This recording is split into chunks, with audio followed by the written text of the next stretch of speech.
And we're back to learning JavaScript. Let us return to our object method. And you might be wondering, can you also pass an argument to that? You can easily do that. Let's say we want to add a title. We'll add it here as a parameter, and then we add it as a title before we use the first name.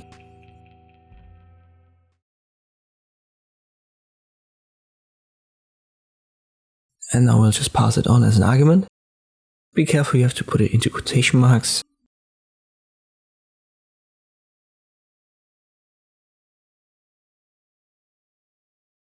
And there you go, we now have it. And let me add some white spacing, something like this.